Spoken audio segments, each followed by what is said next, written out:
Hello and welcome to your go-to Detroit Pistons podcast, the Pistons Pulse, co-hosted by me, Bryce Simon of Motor City Hoops, a former D1 hooper and current teacher, husband, and father of three amazing kids. And I'm Omari Sankofa II, Pistons beat writer for the Detroit Free Press. And of course, we're always blessed to be joined by our producer, Wes Davenport. If you're not listening to Wes over on the Pin Down on the Detroit Bad Boys YouTube channel, you absolutely should be. You should be reading O2's work over on the Detroit Free Press.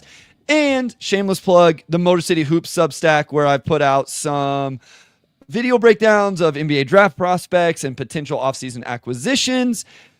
And today we are joined, YouTube user hits it nail on the head, says, is this early? This isn't possible with Sam.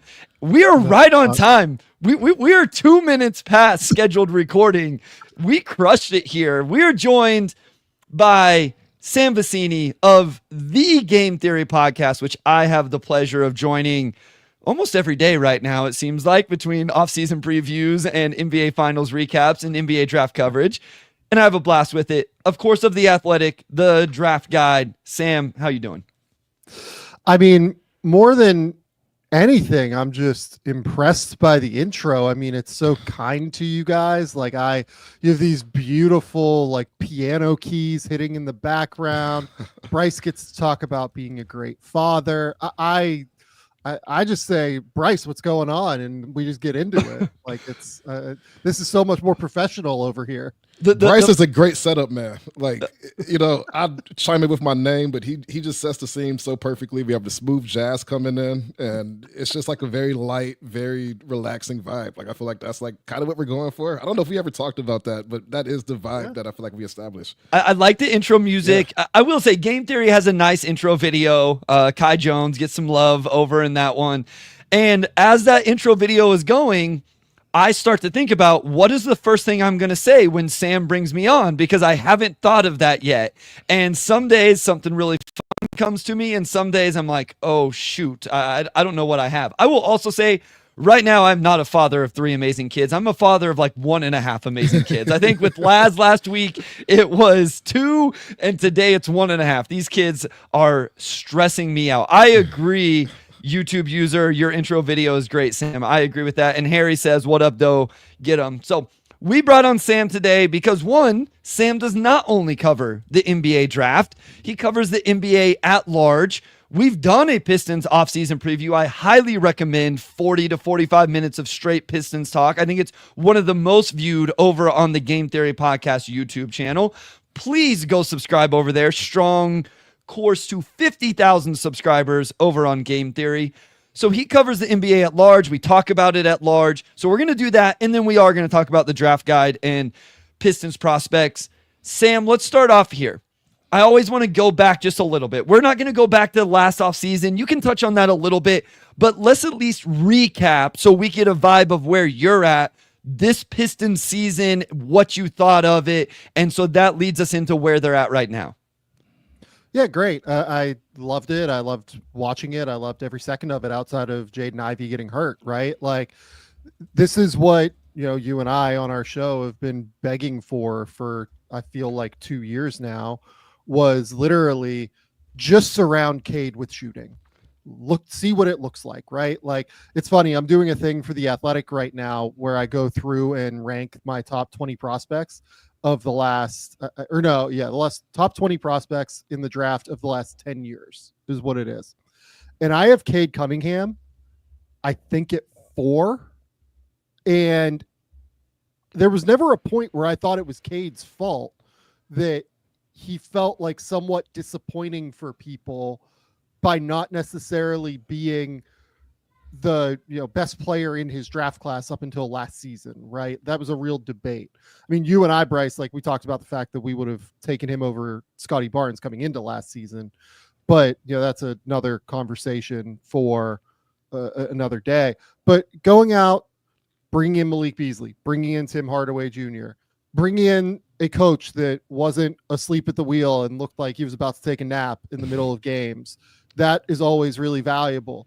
So going out and like having a competent roster around Cade was always the key to me, and going out and getting JB Bickerstaff as well, letting him implement like a genuine defensive identity, not one that was kind of fake and full of bravado with, oh, we're going to play Killian Hayes over Jaden Ivey, like silliness or whatever. This is the kind of defensive culture and infrastructure that you have to build if you're trying to build a winner. And I think that the JB Bickerstaff hire is clearly one of the best of the offseason last year. Real quick, O2, before you ask Sam your question, I just want to say, Sam, there's been a lot of conversations with these offseason previews we've been doing with teams that are in the position Detroit was last season, and how often do we talk about vet presence, shooting, floor spacing, all of that, right? Like it's not just a Detroit thing, it's a rebuild type of thing where teams have to value those things, and it took Detroit too long to do so. I just wanted to add that in because it's kind of clicked with me whenever we're doing the Wizards, and it's like, okay, well, if we trade Corey Kispert, we better get him a different shooting and floor spacing and stuff like that. So I wanted to get that in there, O2, before you ask Sam your question. No, and just to kind of build off of what you said about the improvements, Sam, I want to phrase this correctly. Do you feel like this season was more about the job JB was able to do to kind of corral this roster and get a hold of it, or was it almost more of an indictment of what happened the year before, with the previous coaching staff? Did it change how bad they were last year, or did you think this team really just exceeded expectations because of what the coaching staff came in and did? Honestly, I think it's a combination of everything. I don't know that I can pinpoint one thing. I mean, it was so bad. You know what I mean? Yeah.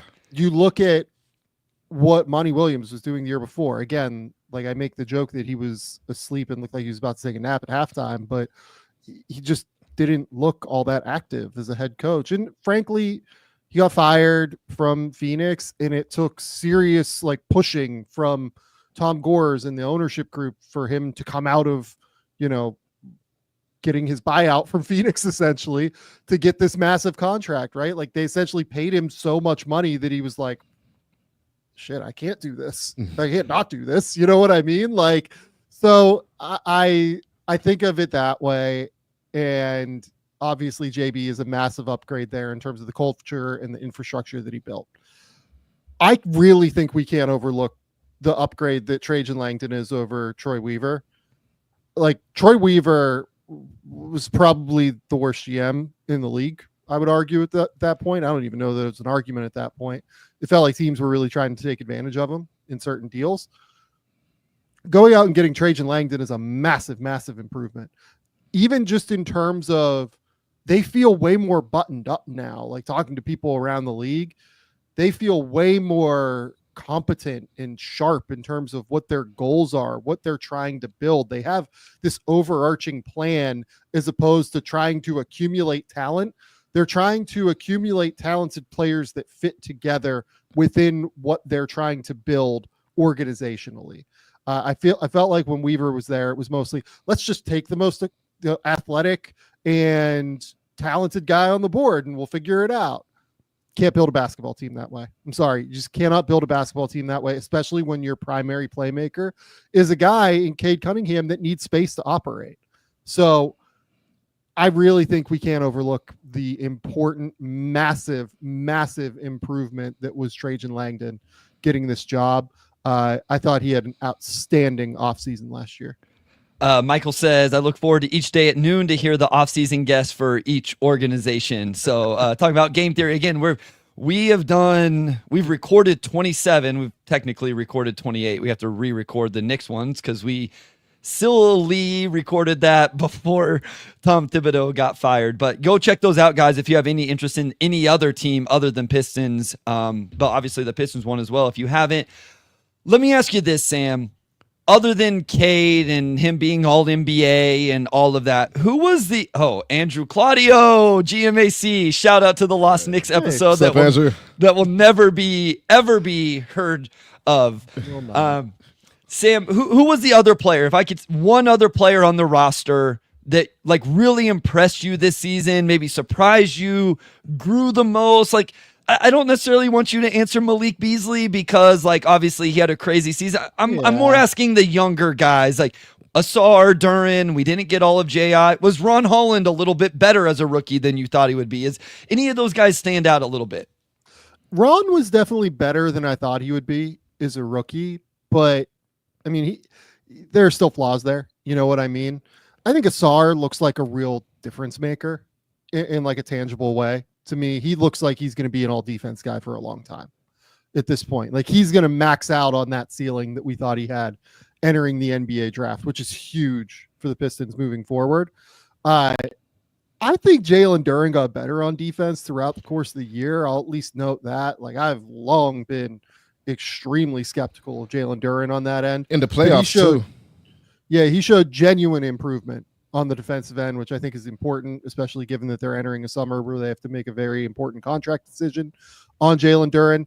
I still probably wouldn't extend him yet. I would want to play that out unless I can get him on like a very, very team-friendly number, but I digress. The other guy I'll call out here is Isaiah Stewart's just continued growth on the defensive end, to where if he had played, I guess that he played enough games, but if he'd gotten enough minutes, I thought he genuinely deserved some real, all defense team potential love. He was awesome on that end of the court. He's physical. He's tough. He really brings an edge. He is all sorts of just very, very versatile in who he can guard and the different kind of screen coverages you can run. He's really sharp with his angles and drop coverage, particularly. Like there's just a lot that you can do with Isaiah Stewart that I think made their defense really go this year, especially in bench units. How much did they miss him in the playoffs? Enormously. I think they win the series if he doesn't, miss the series. Honestly. GMAC, please chime in. I've said that like since it was happening. I mean, those games were so tight. If you have a guy that can genuinely guard Karl Towns for 25 minutes in a game, it completely changes the complexion of the series to me. I was just going to give a shout out to our guy Koo here from Locked On Pistons. Make sure you guys are checking that out as well. Koo, I know you saw that Trey Murphy III video breakdown I did, so you wanted to check in case we were talking about Trey. I know Koo's a big Trey Murphy III fan as well. GMAC, don't get it started. It's okay. We love you. O2, what do you got? Any other questions about this season before we move ahead to the offseason a little bit in terms of what their path should be and stuff like that? Nothing major. We're going to kind of get into more of like the roster and stuff like that, but I did kind of want to get into like specifically coming off of this season, who are the guys we are most excited about? You called out Isaiah Stewart. You called out Asar, especially as they have to start paying guys. Like in your mind, who are the maybe other two guys, if you have to prioritize some guys right now, that you would want around Cade long term? I don't even know that this is the guy that it probably is the guy I'm most excited about, but he's definitely the guy I'm most excited about to talk about here. It is definitely Jaden Ivey, right? Ivey, I thought, had really started to turn the corner prior to his injury and looked awesome. He looked really, really good. And it looked like he and Cade were really starting to figure out how to play off of one another a little bit more consistently. So he's probably the answer here. I think he is the highest. I mean, maybe if Asar's like shooting comes together in some way, he would have to have the highest ceiling, but I'm skeptical of that. Like, I think that Ivey's ceiling is still incredibly high. I thought he got a little bit better defensively this season. I thought that he, continues to showcase real improvements as a catch and shoot player. I've always loved him playing off of Cade. Like, I remember Bryce and I, when he got drafted, like we talked a lot about the fact that him playing off of Cade is like almost his ideal role, where he can just be the scoring threat. He has this awesome distributor next to him, and he can take advantage of different marginal inefficiencies that a defense is presenting him by attacking closeouts, by being able to consistently play as like a second side ball handler where he's getting the ball and the defense is a little bit bent already. He covers ground so quickly with his first step, and he's so explosive that's really, to me, where he can thrive, is next to Cade Cunningham. So I'm still very high on Jaden Ivey. I think that he's going to be a 20-point per game scorer. And I'm really, really excited to see kind of where this whole thing kind of lands with him, as they have to make a big extension decision this summer. Yeah. So, all right. Koo asked a question about Ivey. The 3-point shooting, you mentioned the catch and shoot, while his percentages everywhere else remain the same. So do you have concerns with that in terms of finishing at the rim and anything in the mid range and Especially stuff like finishing. that? Yeah. Yeah, the finishing is a real concern for sure. He has to really improve, I think, his footwork and his gathers getting to the rim as much as anything. Like I thought early on in his career with Detroit, it was just all 100-mile-an-hour, right? And then throughout the course of his rookie season, you could see some marginal, like, okay, at the first level of ball screens, I'm going to show that I can at least like stop, maintain an advantage, keep a guy on my hip, and at least slow the game down that way. Where I think he needs to continue growing is being able to like decelerate on the interior, right? Being able to use like a slow step. These guys that are incredibly explosive, the cool thing about them, you know, Donovan Mitchell being a prime example of this, is that once they figure out that slow step, it works even better than it does for the super slow guys a lot of the time because of how explosive they are.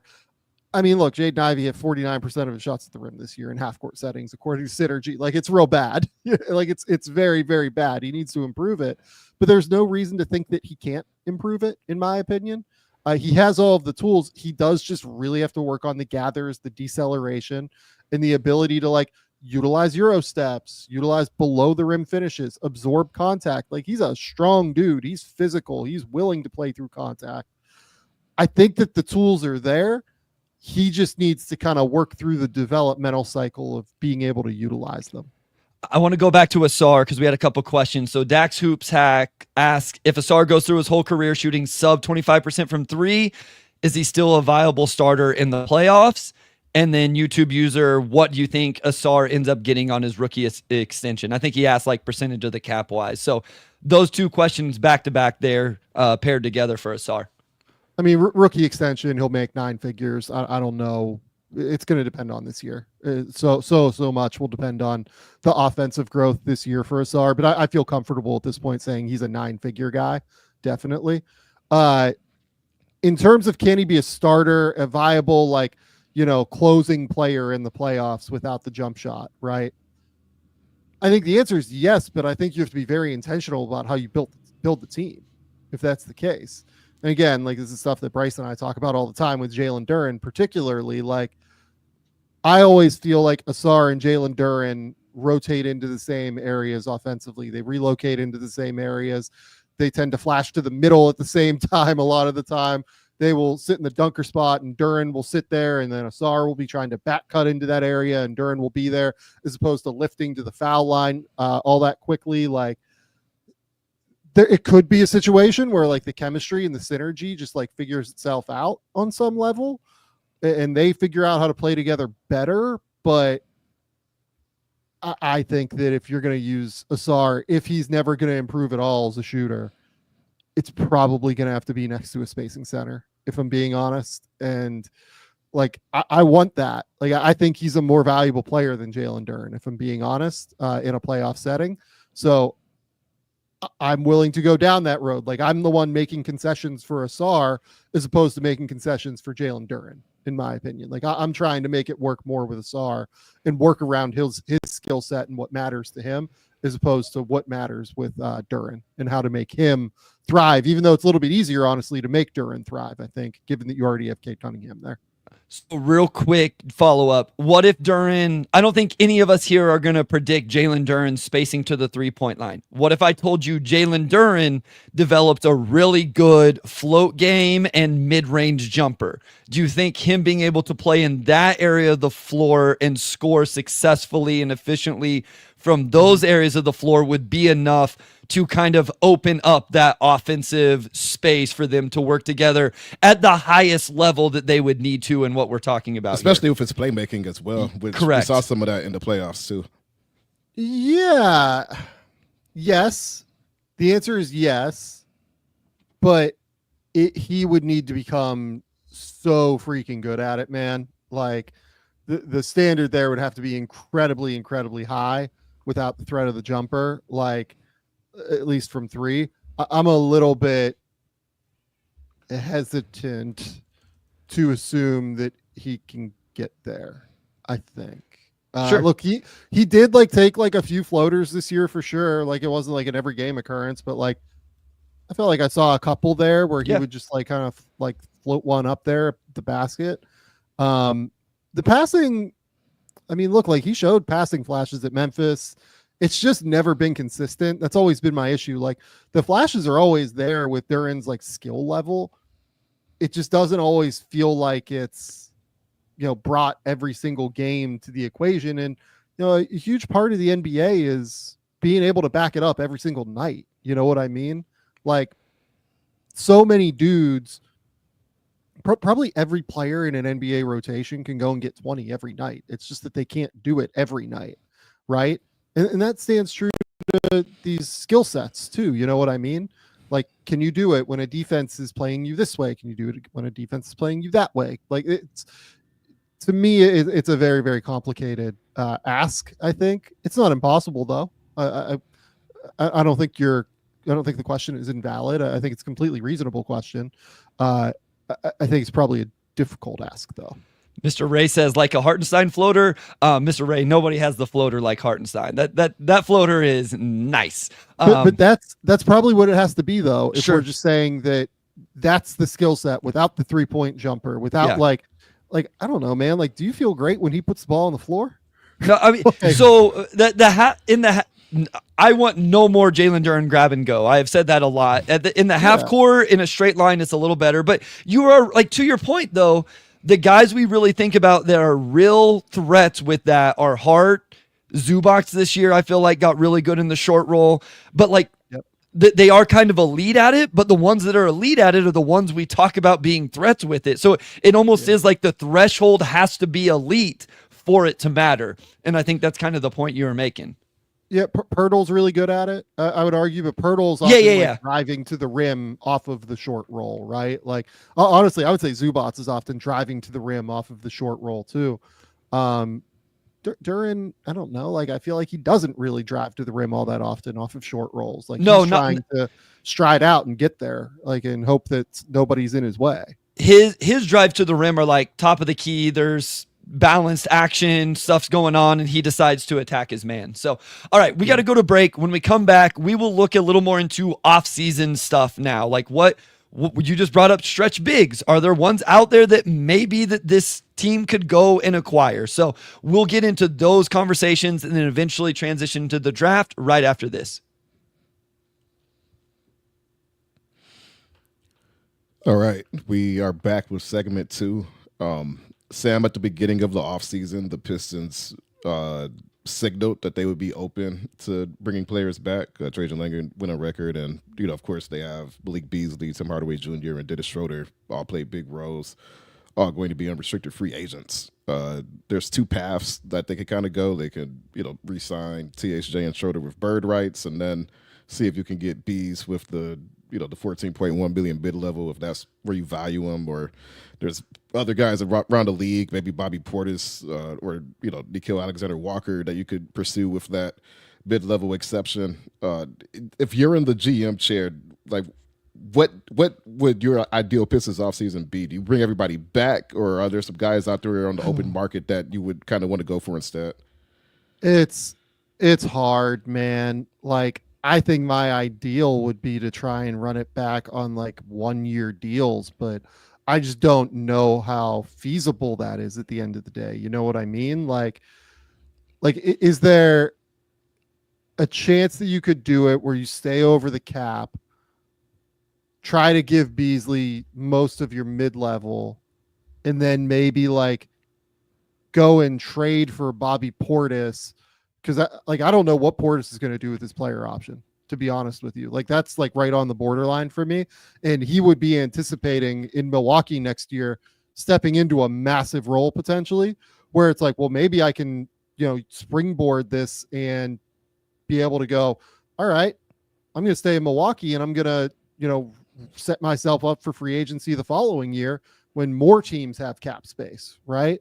So, maybe there's like a potential, you trade for Bobby Portis and then extend him, in 6 months off of a certain number, right? That makes sense for everybody. Like, you could do like 15 a year or something. But if you do that, then, I probably don't want all of Bobby Portis, Isaiah Stewart, Jalen Duren. Like, that's just a lot of bigs that don't pass the ball ever, really. Duren sometimes shows the flashes, as we just talked about, but it's not a lot of ball movement coming from the front court there. which is a little bit worrisome. So I don't mind the Portis idea because, like we've talked about, getting a spacing big in there that can really, really work. I think he's probably the most feasible option. Brook Lopez would be another one. I kind of like the Brook Lopez idea. I don't know how feasible it is that he would come to Detroit necessarily, but I like the Brook Lopez idea a little bit just because it's a short-term deal and you're getting like essentially like a proving ground for what a floor spacing big looks like with Cade. Maybe you come to find that he's better with a rim runner as opposed to like a pick and pop big, right? Or maybe you come to find out that no, Cade's finishing takes like a big leap if he is surrounded by a real, floor spacing pick and pop five. I think there's just like, I'm still using next year with the Pistons almost as a, proving ground on some level, because if they decide not to extend some of these guys like Jaden Ivey, Jalen Duren, you have next season to try and figure out what they are really and who the best guys are with Cade. You have the dude now. I kind of want to see, kind of how all these guys work. If you extend Duren and if you extend Ivy on team friendly deals, great. And you bring back, probably maybe Tim Hardaway Jr., probably more likely to be Malik Beasley, I would guess, given the year that he had. Figure out whatever the secondary ball handler situation is going to be. Maybe it is just, you expect Jaden Ivey to be back and everything's going to be sweet. You don't have to bring back Dennis Schroeder necessarily. I'm certainly going to explore the marketplace, see what's out there via trade. Obviously, I have all my picks moving forward. I feel like I'm in a really strong position with Cade Cunningham now to where I'm probably not picking in the top 10 anytime soon again, given the strength and, actual weakness of the Eastern Conference, really. I'm willing to explore what's out there using the Tobias Harris expiring deal, using, a number of different options. But if they just run this back, I'm totally good with that too. Like, I think that they're in like a weird position where as long as they don't overpay a lot of their guys for a long term, I think that they're basically in like a no lose situation in their offseason. Okay. And quick follow-up. Would you put Malik Beasley sort of in that same tier of guys who are probably going to get that mid-level one way or another? Obviously, he was really underpaid last season at $6 billion, became fourth guy to hit 300 threes. Where would you value him going into this offseason? It's hard because like another thing that I do like genuinely believe, especially for smaller market organizations, is you do want to take care of the people that perform well for you. Like it's not just like a karma thing. Like it gets around the league. Like, hey, Detroit takes care of its guys. We want to make sure that we're the kind of organization that we're building that takes care of our guys that play well, right? Do I think Malik Beasley is worth the mid-level, like the full mid-level? I don't. I probably would not want to pay Malik Beasley the full mid-level at the end of the day. I'd probably be willing to give him 10, though. I'd probably be like maybe 4.46, something like that, and leave like a little bit left over, for a second-round pick that maybe you have to overpay instead of using like a second-round exception in order to get him. Man, 460 is a big number for me with Beasley because that's ultimately what the full mid-level is, and I probably not want to pay the full mid-level for Beasley, I think. I want to go back to the stretch big stuff a little bit, Sam. So Ku asked here, your thought on Santi Aldama, small stretch. Someone reported that today, didn't they? And then other names, of course, are Naz Reid. We can probably not really talk about Miles Turner. I don't know that any of us believe that's actually going to happen. Would you agree with that, Sam? No, Miles Turner is not going to happen to Detroit. Real quick, what'd you think about that trade today? Speaking of, have you seen that trade yet? I have, yeah. Makes total sense to me. Yeah. New Orleans gets another draft asset to potentially move up this year or to just go get another player.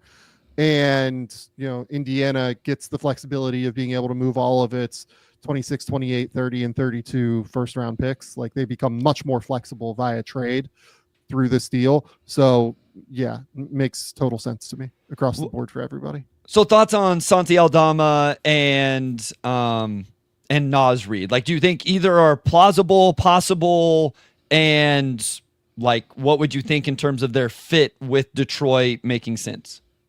I would probably rather do Bobby Portis than Santi Aldama, if only because I don't know how excited I would be about giving Santi the kind of 4-year deal that would make Memphis not match.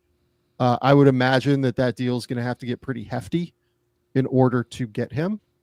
If you decided to go the cap space route, or if you decide to go the sign and trade route, Memphis is not this rebuilding team that people, might be expecting after the Desmond Bane trade. I think they're going to try and continue to, stay at the level until they can go out and like find another star trade, I would venture. Right. So I think that probably costs that might cost $470 to get him out of Memphis. That's a guess. Don't aggregate that. That's just like a total guess. Like 465, 470 maybe. Like I think they probably match a full mid-level, right? For Santi. That just makes sense for them at the end of the day. So yeah, I would guess that's going to be a big number that I'm not wildly excited about. Santi's a good player, to be clear. Like he's a guy that I think is a first rounder coming in out of Loyola, Maryland. Like just a very skilled player who can really, really, play with the ball in his hands and can shoot it. And I think that Detroit could certainly use a guy like this, to be clear. I just really don't know what to do with the defense. And look, like he's played a funky role in Memphis where it feels like sometimes they have him at the 3, sometimes they have him at the 5. I would really have to go back and like watch them to figure out like what I thought his best kind of role was off the top of my head. I'm not really remembering because I'm working off of 3.5 hours or 4 hours of sleep right now. But I think that the skill level is interesting. Going out and trying to get a player like that is somewhat interesting. I just don't know if I would want to go for like a 4-year, $70-ish million contract for a guy that I really do worry about a little bit defensively. And Naz Reid, like, do you think Naz is on the move? I think I saw a quote today that like Finch said he expects both Julius and Naz to be back next year, but we know things can change. So Naz Reid makes sense. Obviously that would I guess it wouldn't have to be a sign and trade. I guess there's a mechanism to him coming in free agency. Detroit could get to the number. So thoughts on Naz Reid, I guess. Yeah, what they can get up to 24 or so, right? Detroit. It's actually less than that after the Cade, but I think everybody assumes if you needed to get to a number like that, right, you just trade Fontecchio. Like you call Brooklyn or somebody like that and hey, will you take Fontecchio? And if you needed to attach, I don't know what it'd take to get off the Fontecchio money, but to get anything more, I'm a little bit worried about how much it's going to cost to get off of deals this summer. Like there's just not a lot of land. Like there are some landing spots via trade exceptions, some landing spots, obviously via Brooklyn's cap space, but man, there are a lot of teams that might be trying to get off some money, and I don't know how easy it's going to be. Like getting off Fontecchio, like might cost a first rounder, like might cost a late first rounder. And so then at that point, it's not worth it. So let's in a world where it makes sense, what are your thoughts on Naz in terms of just like fitting into the rotation in this roster? Yeah, I love it. It's a great idea. I think it truly makes all the sense in the world to me. I would love to see it. The issue is that, again, like defensively questionable, but Naz's defensive questions are like a little bit different than Santi's to me, because Santi is a guy that just like gets physically overpowered. And I think that those are the guys that tend to struggle a little bit more consistently in the playoffs.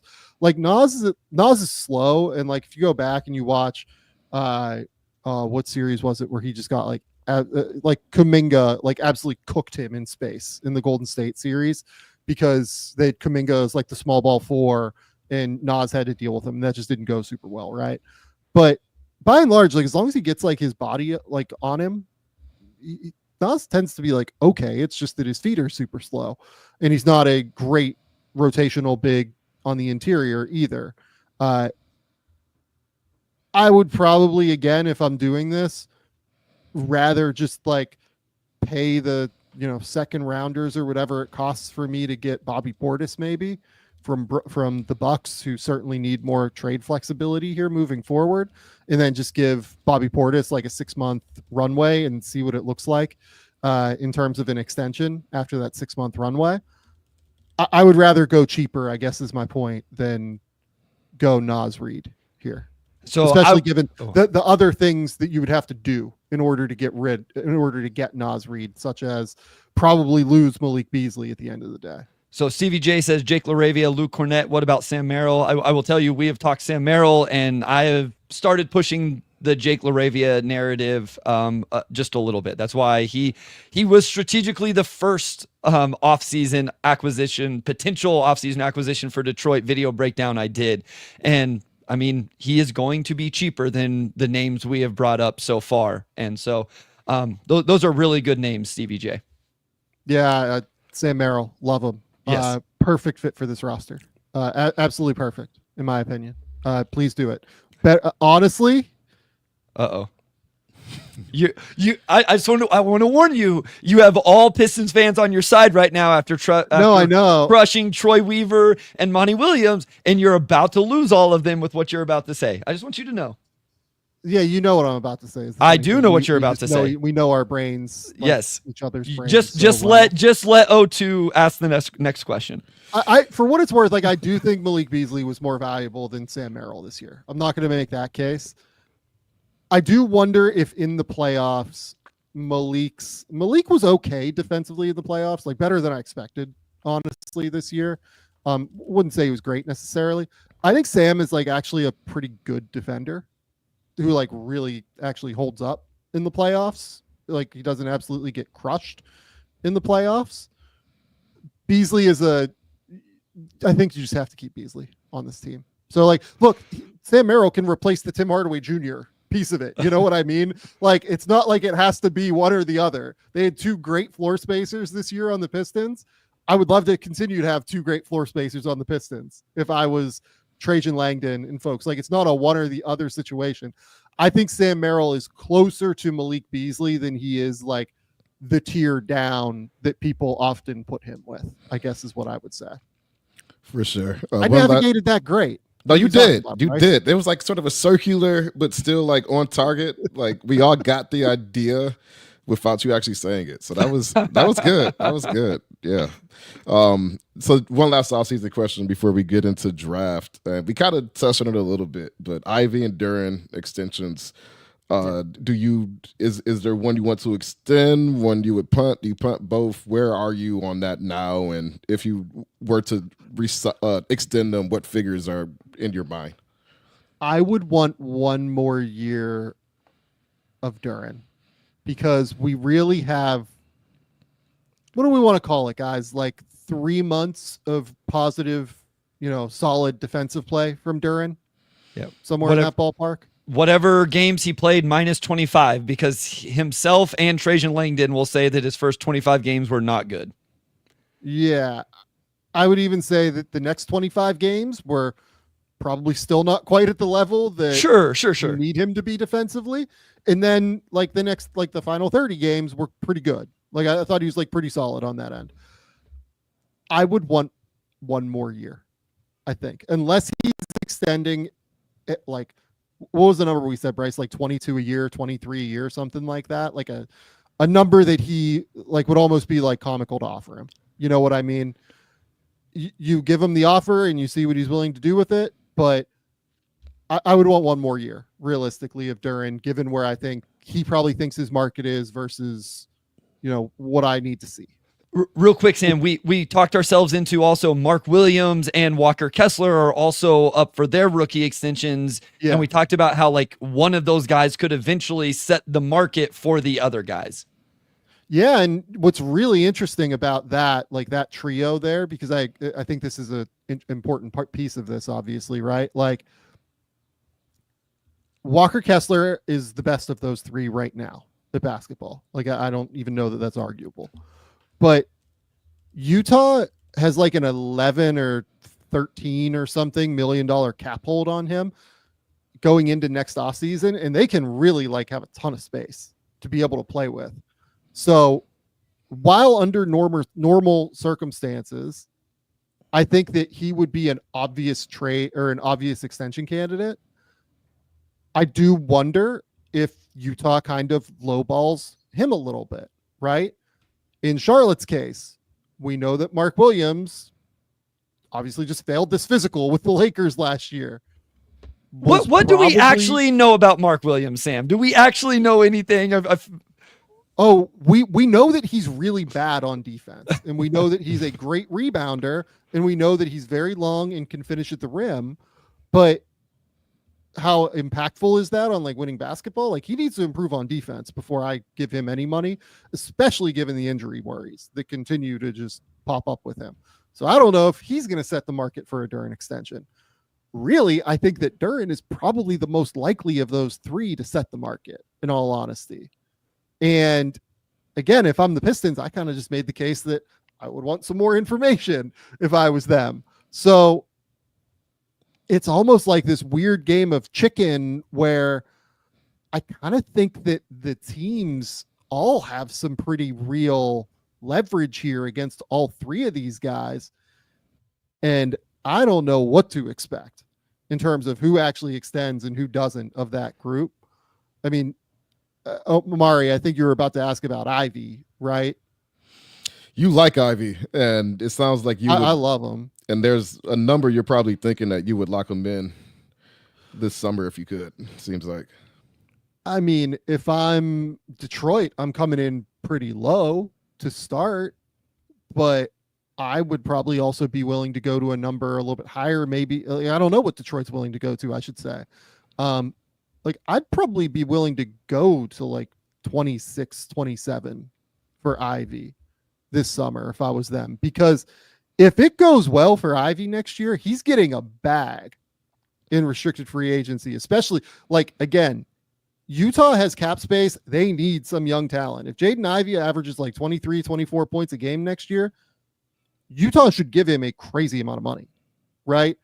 Like, Brooklyn, I would guess, is still going to have cap space next summer. I would guess that they're going to keep rolling this over and continuing to maintain flexibility so that they can be, a real player in the star market.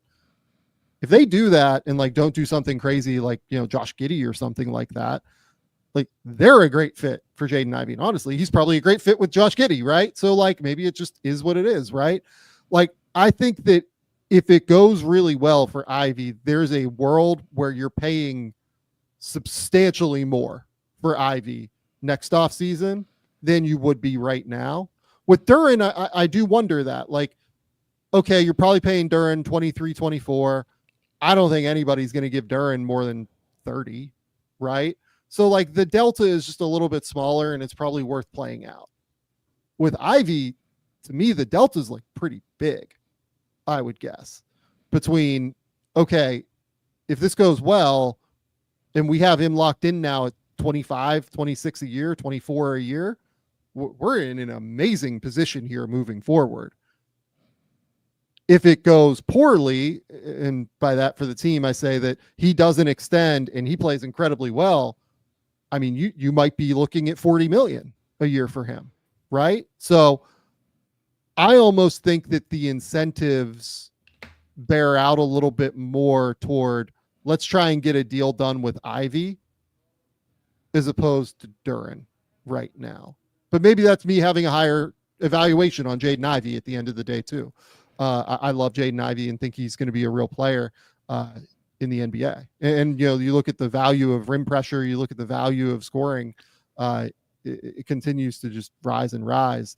If you can genuinely actually get the rim pressure, and he can do that.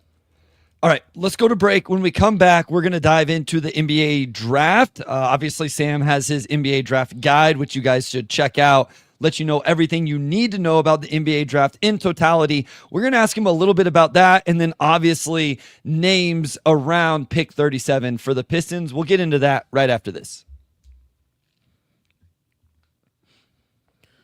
All right, we are back with segment 3, and we are going to go into the draft, which, of course, Sam is one of the foremost draft experts and has a draft guide that you all should check out that is approximately 500,000 words. Like, I don't know if that's too high or too low, but definitely check that out. Sam, I want to open this up sort of broadly with just the second round landscape. Obviously, with NIL really poaching a lot of guys compared to past drafts. Just overall, like how good do you think the 37th pick is? Like, do you think that that's weaker than usual? Do you think that it could be tough to maybe get some guys to commit to the salary you want, which you hinted at earlier? How do you envision that spot for the Pistons overall? Yeah, it's a great question. I think that that's like right at the edge of the like real drop off here. I would guess that there is a player that I think is worth a guaranteed deal available at 37, but right now I have 36 guys that are that level. I'm thinking about jumping Sion James and Elijah Martin into that guaranteed group, but it's going to be close. Like I'm updating. I've mentioned this on my show with Bryce. Like I'm updating the draft guide here one final time just to account for measurements for Ben Suraf, Hugo Gonzalez, everything like that. Like a couple of guys are going to jump up the board a little bit. And then particularly, I wonder if I kind of look at like somebody like Sion James or a Elijah Martin or somebody like that to kind of get into that bucket and end up with 38 guarantee guys as opposed to 36. It's tough, guys. It's, you know, the NIL marketplace has absolutely made it so guys stay in school, right? Tahad Pettiford would absolutely be in the draft if it wasn't for the NIL marketplace. Alex Condon would probably be in the draft. Axel Lendeborg would 100% be in the draft if it wasn't for like the substantial amount of money he's going to be making from Michigan next season. So I look at all of this and think that, you know, it's probably a little bit less valuable than what it normally is. I mean, I can't remember. Did I talk about this on our show, Bryce, or I talk about it on the Athletic NBA show, but like it has a chance. Have you clocked yet, Bryce, that it has a chance to be worse next year? I have not. I started putting some stuff together, but it was mostly just like first round stuff. So like it has a chance to be better. I want to be clear. We're going to see how the house settlement stuff works out. We're going to see how the rev share stuff works out, this NIL portal marketplace stuff and like private invest. Like there's so many variables right now that we know nothing about. But if the money is similar to what it is this year in college basketball next year, and, you know, I think everybody's trying to get a lid back on it right now in college sports. Like if you hear, you know, Kansas's AD today came out and said, we're going to have like $5.5 million to spend on our college basketball roster next year.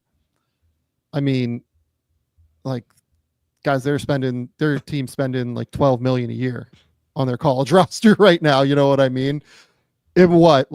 If Georgetown can spend 12 million on a college basketball roster because they make a certain amount of money because they don't have football, so they can like spend more of their 20 million or whatever money they get from the rev share into men's basketball.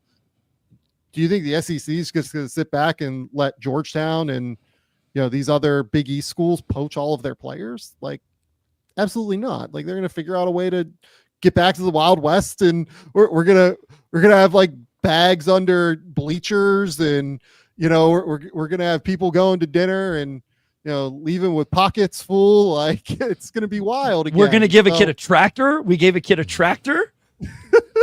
Omari, do you know the movie? Ricky Rowe. No, I don't know if I know this movie. Yes, Shaq's in it. Penny's in it. Oh yeah, I do. It's Blue Chips. Blue Chips. Yeah. Okay. Yeah, I gave it away. Yeah. Shaq and Penny. Yeah, I'm an idiot. But yeah, no, like it's so much stuff has a chance to like play itself out over the next year. We don't know what it's going to be, but like Bryce, part of the reason that this second round is even as strong as it is that there are COVID year kids. Yeah. Like, so Cam Jones would be in this draft no matter what, because he was a 4-year guy. But John Tonje, Sion James, Elijah Martin, Janai Broom, Bryce Williams, Chaz Lanier, Brooks Barnheiser, Micah Peavy, Max Shulga, Kobe Brea, Vlad Golden. Every college player that I have ranked from 38 to 51 are taking advantage of a COVID year. So if you take all of those guys away, like I would have Hunter Salas at like 40. I would have Lucky Ulbrich at 41. You know what I mean? Like that would be the level of the draft that we would have. And like I have Lucky Ulbrich as like a borderline, like I have him as a two-way guy. Like I'd love to stash Lucky Ulbrich, but like Jemai Meshack would be in my top 50, and I'm not sure that he should get a two-way.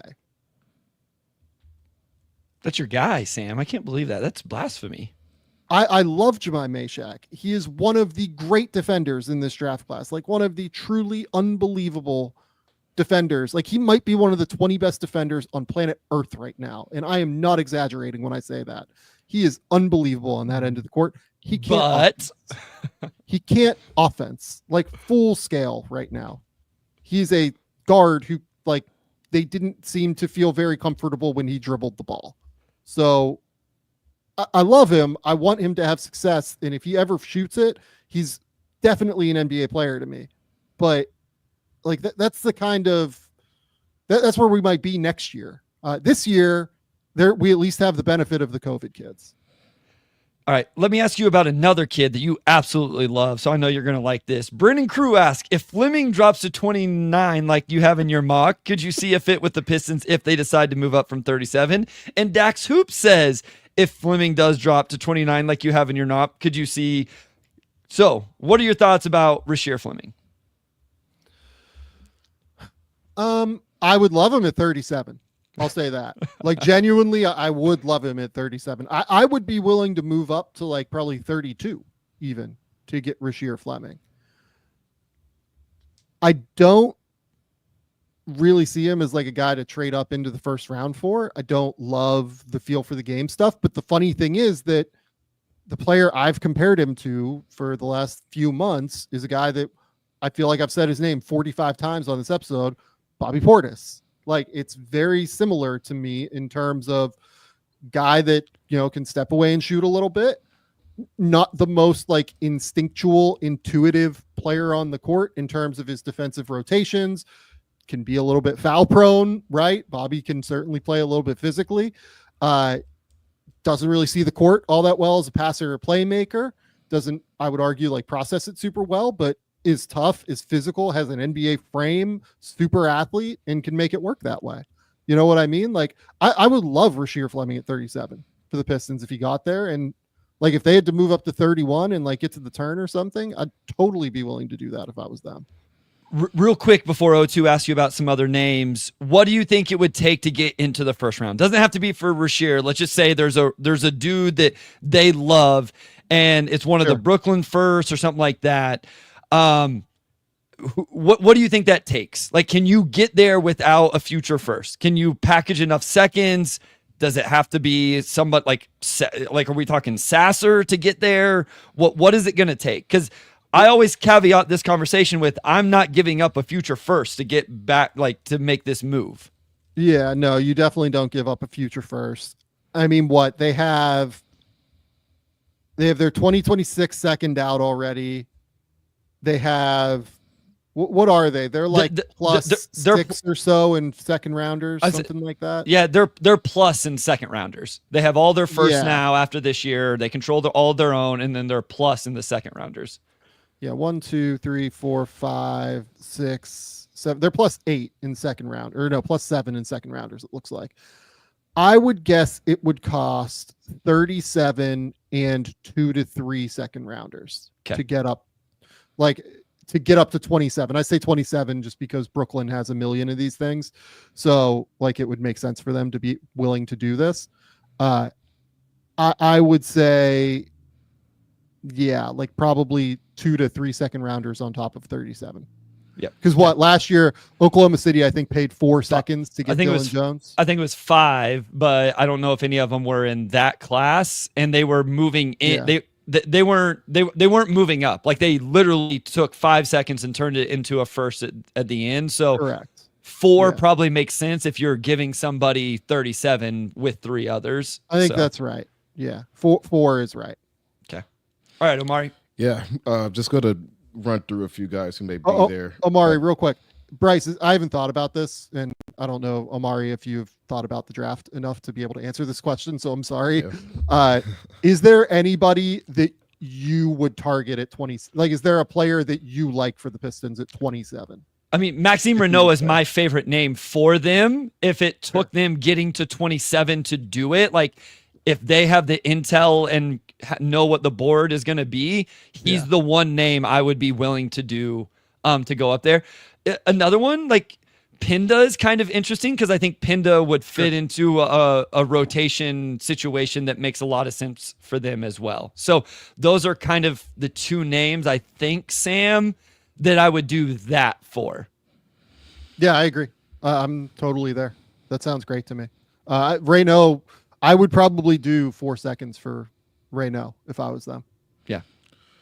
What do you like about Renault's fit with the Pistons? Because that's a guy we've talked about on here, and one of the names I was going to bring up. What stands out about him?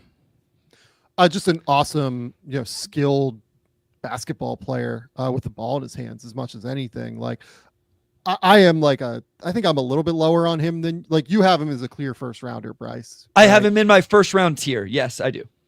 Yeah, I have him at 31. Like, I'm just like a little bit lower on him. But just like super, super skilled. Took more pick and pop threes than any player in college basketball this season. Loves to like slip and like run like slide actions into pick and pop threes. Has really good footwork. Can get balanced and organized quickly, then can attack closeouts off of those pick and pop opportunities. Makes threes off of relocations. Real spot shooter. Very, very skilled ball handler, can pass the ball at a high level, finishes at the rim with great touch, like not a leaper in any way, shape, or form, but, made 66% of his attempts at the rim in the half court last year, 60% of his layups, which is a really strong number for a 7-footer. Great little like mini hook game as well. Can hit like cross corner kickouts off of doubles in a, genuine way. Positional rebounder, like awesome, boxes out at a high level. The other thing that just generally I will note about Renault that I really, really like is that this is a kid that is like incredibly, incredibly intelligent, like literally grew up in France, like thinking he was just going to be like a scientist. You know what I mean? And didn't really go, I believe, to like any of the like basketball academies, right? Like, ONCEP is the big academy in France, right?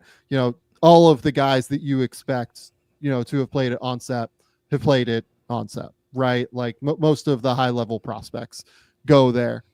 He didn't really do that. Like he just went to like Henry IV, which is this incredible, like prestigious high school in, in Paris. It's prestigious academically. Like it has nothing to do with basketball. That's how he ends up at Stanford. Like, do you know how hard it is to get international kids that are athletes into Stanford? Right? Like, it's not trust me, I've gone through. I haven't gone through it personally, but like I've, been talking to people from Australia, like trying to figure out ways to like get kids into Stanford before it's hard. And I think that because of that, his developmental cycle is probably a little bit later than some. And if you look at the way that he's improved every single season in college basketball, 4 points a game as a freshman, 9 points a game and 6 rebounds as a sophomore, 16 points and 9 rebounds as a junior, 20 and 11 as a senior, continues to grow, continues to get better. I would genuinely love a Maxime Renault pick for the Pistons. Like he is the exact kind of player we've been talking about, like going to get like a spacing big to see what it looks like. Home run for me for the Pistons if they were to move up and grab him. Stephen P. asked, how does the rotation look like with Renault? My thought is he's like your third big. He takes all of the Paul Reed minutes that they had last year. Quick question. Do you think him and Isaiah Stewart could share the floor at times in a second unit? Okay. I actually do, because Renault has some like real, I'm going to have to stop and think about this a little bit more in terms of foot speed. You'd have to construct lineups on the perimeter around them that are quite fast. Okay. Like I would want to play Asar. I would probably want to play Asar and Ivy in like bench lineups with those guys. For what it's worth, I think that's incredible. Like we talk about Cade with the stretch big. The thing we don't mention enough is also Asar playing with the stretch big. Now, the problem is if Stewart's also on the floor, it eliminates that idea a little bit. But, all right. So I mentioned Pinda. I saw a few people in the chat were a little unsure about that. Wes really likes Pinda, but doesn't think he's going to be there to trade up.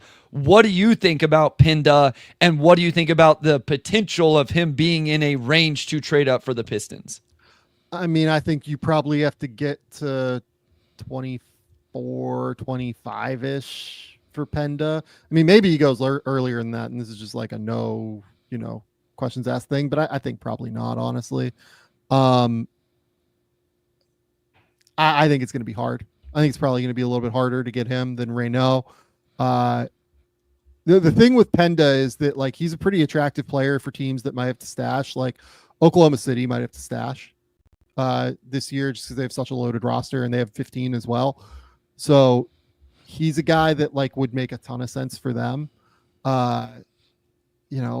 These big wings that can like dribble, pass, shoot in theory, and then also defend and process, like they tend to go higher than what people expect. So, Penda is a guy that teams, that theoretically can do that I really love. I have him at like 15 or so, but that can like actually do these things, but teams are a little bit questionable on because they're questionable on the frame. They're questionable on the overall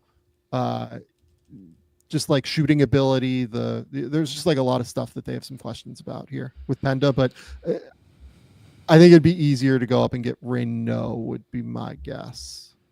People are starting to recognize the hat you chose to wear for this podcast. Work purposely, folks. And there goes all of your goodwill. It's just gone. So, all right, Sam, listen, we're used to recording for like 5.5 hours. So an hour and 10 minutes is nothing for us, but we want to be respectful of your time, all of our time. O2 has a few more names he wants to throw at you. And then we'll let you get on with your start of your day there in Australia, and we'll get on with our evening. So O2, hit him with a few of the names. Just a couple of the wings who could be there at 37. Briefly, Drake Powell and Chaz Lanier. What kind of sticks out about those guys, and how do you like them in that range? So I don't think Powell will be there. I'm just going to say that up front. I mean, he's a great defender. Another guy that like kind of struggles to offense right now, like can't really dribble at a super high level in college, at least. Showed some transition stuff in high school that you believe like he could really grow into, but by and large was not a great offensive player. Lanier is kind of the antithesis of that. Like Lanier is a monster shooter. He was a guy that like grew on me throughout the process in a real way. I think he'd be a great option as a shooting, bet in the second round, like real movement shooter at the end of the day, like very, very serious movement shooter. Took more shots off of screens this year than any player in the country, averaging 4.6 per game, took more threes off screens per game than all but 4 players nationally. A lot of Lanier's shots were in the mid-range, actually. Like they would run him off of these little like pin downs and stuff to get him into the mid-range, and he'd take like little threes. Drilled 45% of his mid-range shots off of movement, really sharp relocating into dangerous areas, drilled 44% of his spot-up threes this year, drilled 36% of his pull-up threes this year. Just a lightning shooter. I just don't know if he can do anything else, but like a serious shooter for sure. And then Wes wanted to ask about Markovic. What are your thoughts on Markovic? This range, would this be a little bit early for you? What are your thoughts with him?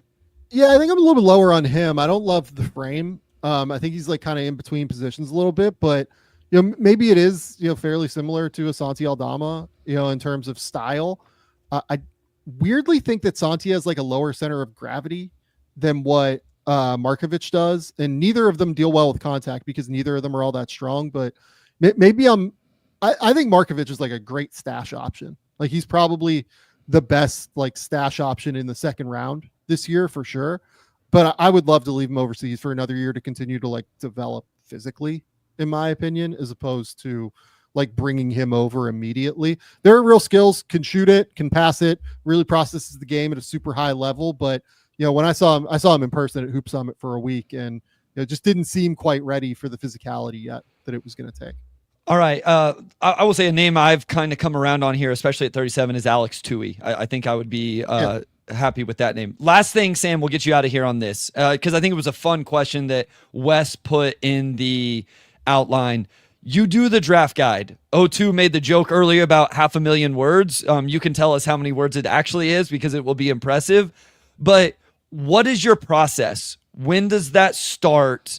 How do you do that? How do you like build up throughout the year? Like, just give us the rundown of how the draft guide comes together, because with all due respect to No Ceilings, who we will have on next week, and you and I both love those guys. We talk about Max it all is great. Like, Max, like, Steven, you're doing this solo. A lot of other draft guides people see are a collection of different people, right? You wrote every single word in this draft guide, and that's big time. So process, give us the word count, all of that. Well, I mean, Bryce, like, I'm pretty psychotic about watching tape and taking notes and everything like that. So I think the thing that I got better at this year was like being able to, as I'm, watching games, writing notes in the form of like, okay, this is something that can be usable in the draft guide. You know what I mean? And I'll, sit down and watch like four games at a time of the prospect sometimes, or I'll just be watching, one game, right? Like, it just depends on what I'm doing and what I'm trying to achieve at that moment. Am I trying to figure out Duke's guys? Am I trying to figure out Chaz Lanier? Am I trying to figure out some sleeper, or am I trying to figure out Thomas Sorber? This year, I probably spent more time on the top guys than I have previously. I think that I probably spent less time on the second round guys than I have previously, which could be a statement of the fact that like the second round is a little bit weaker this year. But I think more I tried to spend my time on the elite guys by and large. In terms of the process of writing it, it was like 160,000 words. It's the longest it's ever been, 198 pages this year. I really start writing profiles. Like, I've had the Ryan Kalkbrenner profile written for a year and a half, right? Because we've known what Ryan Kalkbrenner is. I certainly update it throughout the year. Like, Ryan started to show some, like, he had a drive against Connecticut in the Big East tournament where I was like, wait, he just like attacked a closeout and like one hand gathered into like a finger roll layup against Samson Johnson. Like, what just happened here? So like, none of these profiles are locked, but like, for the most part, I've had the Ryan Kalkbrenner profile written for a year and a half, right? I've had Alex Caravan written for a year and a half, and he'll be in this thing next year, right? Not a year and a half, probably a year for Caravan. But like, it starts that early, right? Like, I will, I wrote a decent amount of Ace Bailey in the preseason.